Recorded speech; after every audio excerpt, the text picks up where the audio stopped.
पत्नी को 1.5 लाख रुपए गुजारा भत्ता नहीं देना पड़े, इसलिए पिता और भाई के साथ मिलकर उसकी चटनी पीसने वाले सिलबट्टे से मार मार कर बेरहमी से हत्या कर दी गई। इससे भी खौफनाक ये है कि 26 साल की शालू को उसके 6 और 4 साल के 2 बच्चों के सामने ही मौत के घाट उतारा गया। हत्यारे पिता, दादा और चाचा ने मासूम बच्चों को भी उनकी मां जैसा हाल करने की धमकी दी। बच्चे पुलिस के सामने राज नहीं उगल दें, इसके लिए उन्हें 3 दिन तक भूखा रखा गया ताकि उनमें डर बैठ जाए। इस वारदात से सहमे बच्चे मां को जिस गड्ढे में दबाया गया था उसके पास ही 72 घंटे तक बैठे रहे। अपने नाना के घर रह रहे बच्चे अब भी उस घटना को याद कर सहम उठते हैं। कोटा की रेलवे कॉलोनी में हुए शालू हत्याकांड के बाद भास्कर टीम मौके पर पहुंची। क्या है पूरी रिपोर्ट। घर पर ताला, पड़ोसी बोले बात तक नहीं करते थे। रेलवे कॉलोनी स्थित अंबेडकर नगर में 5 दिन पहले 31 जुलाई की सुबह हुए मर्डर के बाद आज भी सन्नाटा पसरा था। मोहल्ले में 2 महिलाएं बैठी थीं। पूछा जिस शालू का मर्डर हुआ वह घर कौन सा है। हाथों से इशारा कर उन्होंने बताया कि 4 घर छोड़कर पुलिस की निगरानी में घर को ताला लगा रखा था ताकि सबूतों के साथ कोई छेड़छाड़ नहीं कर दे। बंटी 29 ने इसी घर में अपनी पत्नी शालू 26 की सिर कुचलकर हत्या कर दी थी। इसके बाद उसकी लाश को घर में ही गड्ढा खोदकर दफना दिया था। जब लाश फूलकर ऊपर आने लगी तो उससे बदबू आने लगी। ऐसे में बोरे में बंद कर लाश को नहर में फेंक दिया था। आसपास के लोग इस घटना पर कुछ भी बोलने से डर रहे थे। एक पड़ोसी महिला सुनीता ने बताया कि हत्यारे बंटी 29 के मकान में 5 कमरे हैं, 4 एक ही लाइन से हैं।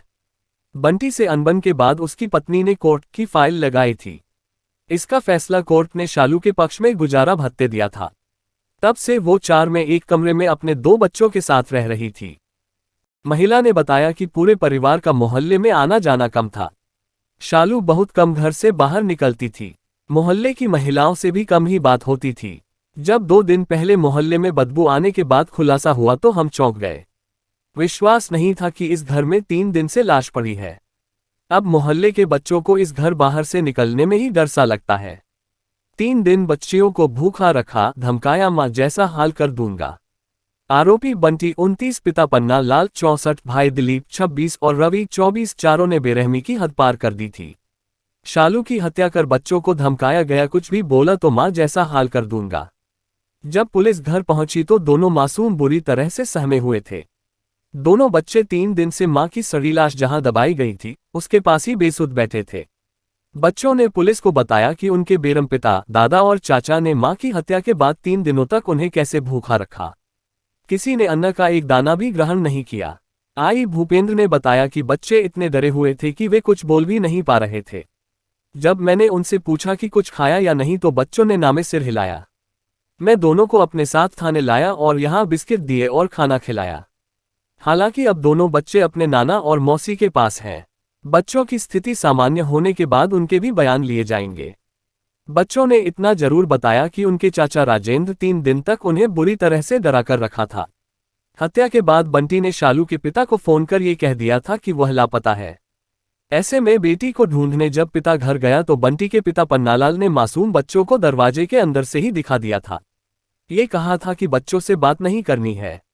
कमरे में बंद बच्चे 4 साल का मासूम मां को याद कर रोने लगता है। भास्कर टीम ने शालू के पिता मोहन को कॉल कर बच्चों से बात करवाने को कहा तो उन्होंने मना कर दिया। वे बोले दोनों बच्चे डरे हुए हैं। बड़ी बेटी तो यही कह रही है पापा मम्मी को सिलबट्टे के पत्थर से मार दिया, फिर उसकी लाश को घसीटते हुए दूसरे कमरे में ले गए। बच्चियों ने घर पर नाना को बताया कि पापा ने मम्मी को सिलबट्टे से मार दिया। इसके बाद मुझे बिस्कुल दिए कि किसी को बताना मत। फिर मम्मी को दूसरे कमरे में लग गए। वापस आकर मुझे धमकाया कि किसी को बताया तो मार दूंगा। दोनों बच्चे अपनी मां को याद कर रहे हैं। 4 साल का बेटा तो मां को याद कर रोने लग जाता है। वो बार बार मम्मी मम्मी शालू को याद करता रहता है। हम बच्ची को कमरे से बाहर आकर उसका मन बहलाने की कोशिश करते हैं लेकिन वो मना कर देती है। शायद डर की वजह से वह बाहर आने से कतरा रही है। इसलिए हम अभी किसी को भी बच्चों से मिलने नहीं दे रहे हैं।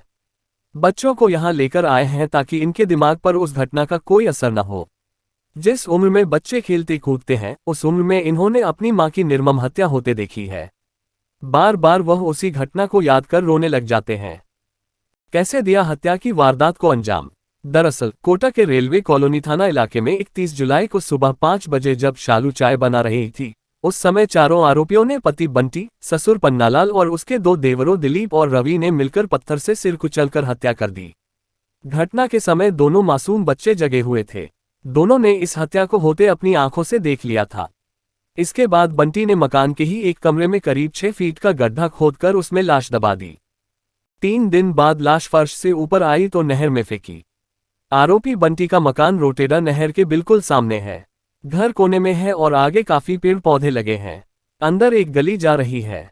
जब शालू की बॉडी से बदबू आने लगी और फूलकर वह जमीन से बाहर आने लगी तो बंटी, उसके पिता और भाइयों ने लाश को बाहर निकाला और बोरे में बांध दिया।